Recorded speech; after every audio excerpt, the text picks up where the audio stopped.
Hello and welcome. This video will show you how note calibration works in the ClariMate app. Doing a note calibration will enable the ClariMate to respond faster to changes in fingering, allowing you to play faster and more virtuosically without latency or delay. Before we get into the specific steps involving note calibration, let's briefly explore how the ClariMate detects the note that you are playing. Note detection starts with the node, or note detector. The node is the buzzing sound produced by the ClariMate, and the sound of the node changes in response to different fingerings, or notes, if you will.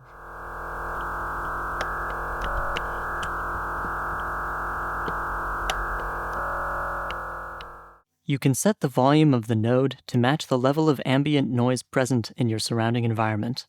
For example, if you're in a very quiet environment, like a bedroom or a library, you can use the quiet setting.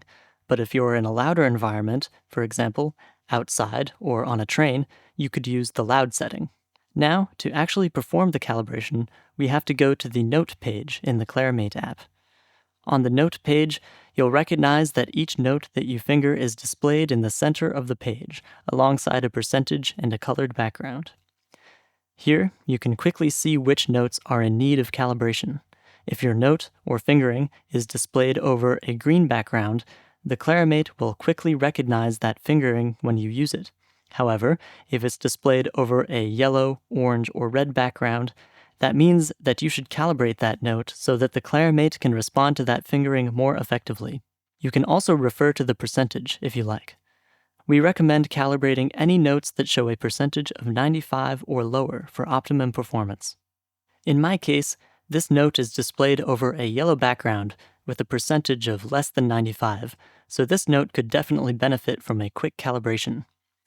The instructions for calibration are displayed in the top left-hand side of the screen, and as you can see, we've already completed step 1, which is to finger the note that needs to be calibrated. Now it's time for the next 2 steps, which is to blow a short puff of air and then hold still. Blowing tells the ClariMate that we've chosen the note that we'd like to calibrate, and holding still minimizes the risk of interference occurring while the calibration is taking place. If I follow these 3 steps correctly, we should be able to successfully calibrate this note. Success. Now when I use this fingering, the ClariMate will recognize it instantaneously. There are times where you may encounter a calibration failure message.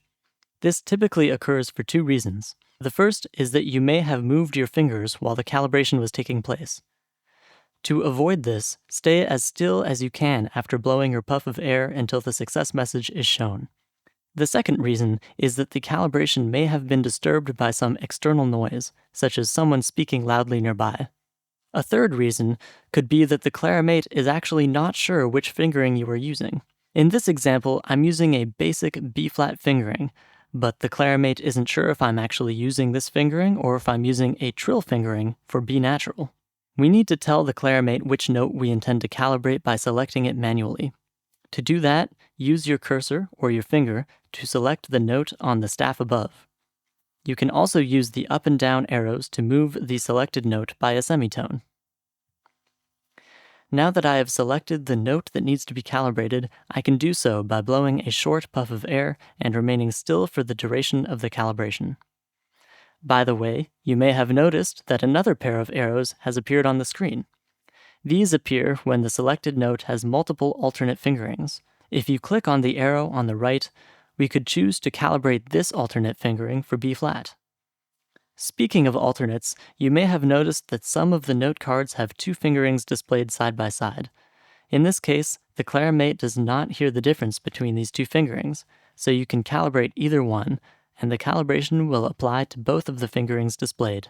When you have finished calibrating the notes on your ClariMate, you can either exit the note page and continue playing, or you can save your calibration.